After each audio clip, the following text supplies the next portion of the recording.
with Satan, it's too late. Wait a minute, man. Can a 3-year-old sign a lease to an apartment? No. Why? Because they don't know what they're getting into. It's over their head. You have no contract with cancer. You have no contract with Satan. Satan will convince you of that. Show you the abyss. Show you all of these things, the emptiness, the void. That void is what you perceive when you're disconnected from the creation, spirit. It's not over for you.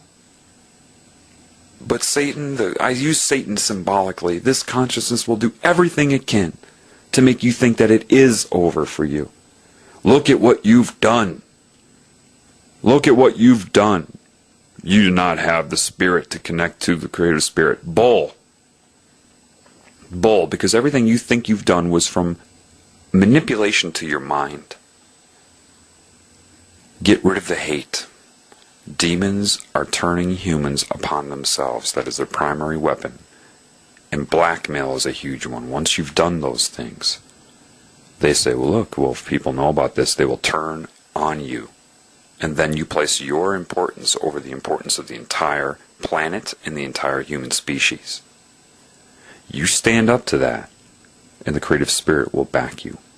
I promise you, no matter how traumatic the process, it will. I don't care what you have done. Do you understand this? Let it go. It is no more. It is no more. Humans can't move on. Cesar Millan teaches you this lesson. The Dog Whisperer. You think it's a show about raising your dog, but it's not. Life speaks to you. He's trying to show you that if you take an insane dog that may have attacked all kinds of dogs and you put it into a sane pack of dogs, they see that dog as a part of themselves. That's the difference. They don't say there's a problem with that dog. They say there's a problem with us, with myself, if that's occurring. Do you understand the difference? So they rehabilitate an insane dog like that, even if that dog goes after other dogs in the pack right then. They don't sit there and put it in doggy prison, hold it in guilt until it's done and condemned forever, because they know that it is a part of them. Therefore, like how you view your own body, they will heal that dog. They'll successfully rehabilitate it. They may nip at it strongly here and there to keep it in line until they oscillate it to normality, to sanity. Then, when it's sane, they don't sit there and say, "Ruff, ruff, ruff. Last year you were insane," and try to reopen those wounds. When the dog moves on, done, over, finished. Can't change the past.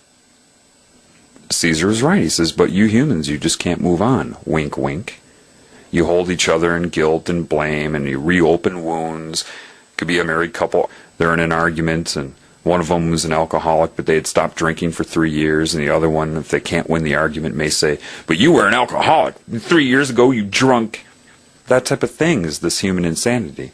Even if that person changed their behavior for 3 full years, they'll try to reopen the wound, to damage the self-esteem, maybe to win a momentary argument. It's not wrong. It's insane. You've got to start looking at all of the people as I, not them, or we, not they are bad and I am good. When you see a problem in society, you've got to learn through the creative spirit that that is a problem with you. If they have a problem, you have a problem. If you condemn them, you condemn yourself. Do you understand that now? Why do you think forgiveness is so important? Because they're you. They are you. And cancer tries to separate cells into me, me, me, me, me. That's predatory. Hopefully these things are starting to make sense to you now. Why is forgiveness important?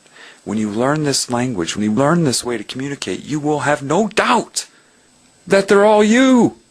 That you're all components to something larger. Therefore, if you condemn somebody, or argue with them, or try to disable their ability to heal, you're disabling your own ability to heal. Also, when you see the connection, then you'll realize sinning If you lust after somebody, covet after them, steal from them, who are you stealing from? You! You'll see it now with your own eyes. If there's a problem with the Illuminati, that means there's a problem with you. Don't look at them and say, them, those demon-possessed people. That's a part of you that's suffering from that possession, that infection. Don't look at destiny universe and say, them, those people trying to mislead me.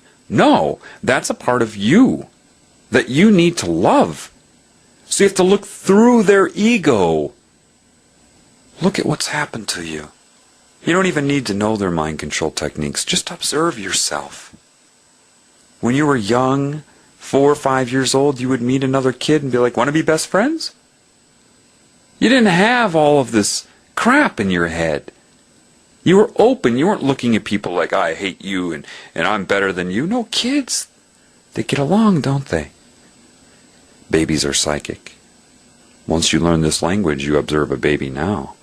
You'll see, when babies get together, they just start laughing together and all that. Yeah, because they're exchanging images and concepts. Even with their little brains, they're connected.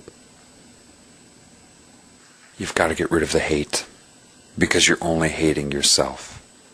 And then by doing that, and forgiving yourself, by finally having knowledge of why you've deviated, then you start to forgive yourself and open those keys to your spirit. And the more you forgive yourself, the more you forgive other people. The more you love yourself, the more you love your reality and the people in it. Because they know of this, Cancer's trying to keep the separation going. That's why you're all arguing with each other. But if you single a person out, talk about how bad they are, you're doing that to you. Be mindful of anybody who tries to single people out, because you know that's a cancerous thing to do. And don't elevate other people above yourself either. That's not love. The strongest derivative of love is appreciation. Once you start to heal, you'll start to fall in love with people again, because you'll have the guidance of something very wise. And you become a mirror for them, rather than the absorber of their energy. If they are trying to manipulate you, you're like a mirror. And say, this is ridiculous. You can try to hurt me, but I love you. And you can't fake loving somebody. That's why you need to heal, because once you really tap into that, their spirit knows it. How is this going to work then? It's kind of like, say somebody falls into a cave, and there's no light in there, and you throw a few mirrors in there, and you can shine the sunlight into the cave and bounce it off of another mirror, and then shine it onto another mirror, which you can shine onto something else. When you receive the creative spirit, you become a mirror for that as well. You can aim it. It's like a bunch of dead batteries in below zero weather. Once a few cars get started, they can jumpstart other cars. And those cars can jumpstart other cars. Everybody has a spirit inside of them. They just need to be jump-started. Their will has been really damaged over a cycle of reincarnation, over and over. This is very important. You need to jump-start people. And you can't do that from ego to ego. Only from heart to heart. And then it will manifest in the ego as a residual effect. When people try to discredit me, I can't hate them. I went through that process, and I've learned that lesson now over the last few months. It kept reminding me, who are you hating? Look what happened to you. That's why the internet can really tear you away from the spirit.